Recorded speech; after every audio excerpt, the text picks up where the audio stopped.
પ્રદેશ ભાજપે સહકારી ક્ષેત્રમાં મેન્ડેટ પ્રથા અમલી કરી ભાજપના મૂળ કાર્યકરોને નુકસાન પહોંચાડ્યું હોવાનો દિલીપ સંઘાણીએ લગાવેલા આરોપની સામે હવે અવાજ ઉઠવાના શરૂ થયા છે। સંઘાણીના વલણથી સહકાર ક્ષેત્રમાં નારાજગી જોવા મળી રહી છે। સહકારના કેટલાક નેતાઓ કોંગ્રેસ સાથે ઈલુ કરતા હોવાના સીઆર પાટીલના નિવેદનના સમર્થનમાં પણ ભાજપના સહકારી નેતાઓ ખુલીને સામે આવી રહ્યા છે। રાજકોટ અને મધ્ય ગુજરાતથી બે સહકારી નેતાઓની પ્રતિક્રિયા સંઘાણીના નિવેદનથી સંપૂર્ણપણે વિપરીત છે। ખેડા જિલ્લાના સહકારી આગેવાન અને ગુજકો માસોલના ડાયરેક્ટર એવા તેજસ પટેલે સંઘાણીના વલણ પર આકરા પ્રહારો કર્યા છે। સંઘાણીની ઇફકો સુધીની સફર મેન્ડેટ પ્રથાને કારણે જ સદાઈ હોવાનો તેજસ પટેલે સ્પષ્ટ આરોપ લગાવ્યો।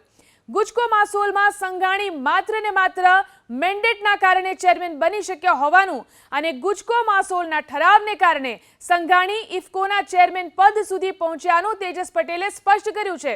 આ સાથે જ રાજ્યના કોઈ એક પ્રાંતમાં ઇફકોના વધુ મત હોવાને કારણે ત્યાંના જ ડિરેક્ટર બનવાની નીતિની પણ તેજસ પટેલે ટીકા કરી।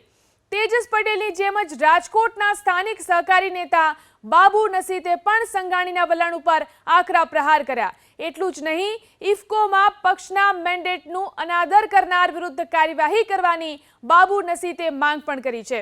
તો બીજી તરફ ઇફકોના ડિરેક્ટર તરીકે ચૂંટાયેલા જયેશ રાદડિયાએ પણ સીઆર પાટીલે લાગુ કરેલી મેન્ડેટ પ્રથાની પ્રશંસા કરી। આ સાથે જ મેન્ડેટ પ્રથાના કારણે સહકારી સંસ્થાઓમાં ભાજપના કાર્યકર્તાઓનું નેતૃત્વ વધ્યું હોવાનો સ્વીકાર કર્યો।